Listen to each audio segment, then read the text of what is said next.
Ito po si Africa Solaria, premium stroller. Good for newborn up to 3 years old. It depends pa rin po sa laki, timbang ni baby kung kakayanin po ng 4 to 5 years old. Kasi po, high-seated po siya, adjustable po yung leg rest. A4 cast po yung gulong, ibig sabihin, nag-swivel yung gulong sa harapan, nag-swivel din yung gulong sa likod. Adjustable po yung handle. Okay, and then reversible din po yung handle po nito. Full canopy po siya. Okay, so ito po yung details po niya one by one. Already washed na po ito, ready to use na. Kaya pagdating po sa inyo, gagamitin nyo na lang po siya. Okay? So ito po yung canopy. Okay? Dalawa po yung peekaboo niya. Ganito po yung design ng peekaboo sa loob. May mga star and moon siya, color black. Yan. Okay? So may lock siya rito. Para gusto nyo pong fitted po siya. Kung gusto nyo pong ipo-fold po siya ng half. Yan. Angat nyo lang po itong lock sa dalawang gilid. So pwede po siyang ganyan. Okay? So seating pad. Ayan po. Complete po siya with headrest and infant insert po pang newborn. Okay? So kung toddler na si baby, para hindi po siya masyadong masikipan, pwede niyo pong tanggalin po ito. Okay? Extra comfort po ito pagka nakaupo si baby. Okay? Nakaupo o nakahiga po siya. So ito po yung pinaka front handle po. Ayan. So pe-press nyo lang po dito pagka tatanggalin niyo po ito at ilalagay po si baby. Ayan. Kahit isa lang po siya. 5 harness, signal si baby.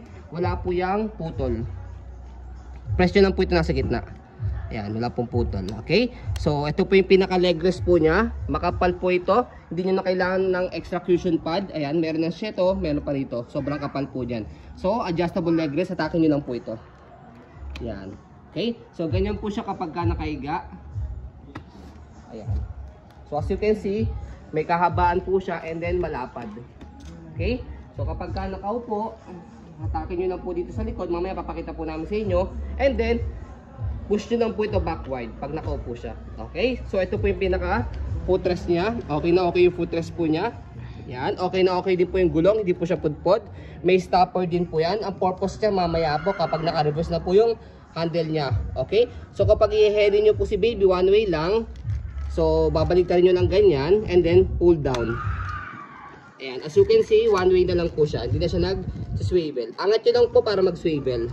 Ayan, okay? So, body frame sa kabilang side, yan. Okay na okay po yung body frame po niyan. Okay, so makinis yung body frame. Ayan. So, pagdating naman sa gulong sa likod, okay na okay din po. Hindi po siya pudpod. Yan. Well, okay na okay po yung function ng stopper po niya. Ayan, lahat may stopper yan. Okay, angat lang po para mag-go. Basket, okay na okay din po siya. So, sa likod, ayan, may air pass-through po siya para hindi po masyadong mainit sa likod ni baby. So, dito po siya pinipress kapag i-adjust po. Kalahati semi-reclined, sagad po ninyo fully reclined.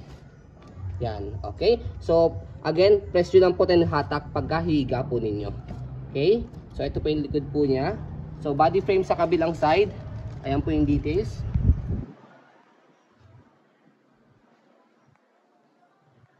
Okay, regarding naman po sa handle po niya, so napakaganda ng handle nito.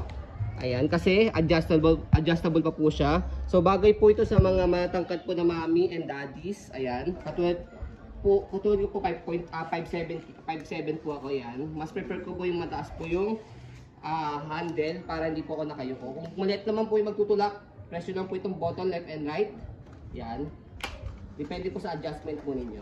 Okay? So kapag ni-reverse po natin, as you can see, yung harap ng gulong nag-swivel. Pero yung pagka ni-reverse natin yung handle, ayan. Okay? So, ito naman po yung mag-swivel. So, angat natin to. Dito taas. Ito. And then shoot nyo dito. So, makikita nyo, mag-swivel naman po ito. And then, sa harap ng gulong, mag-lock siya.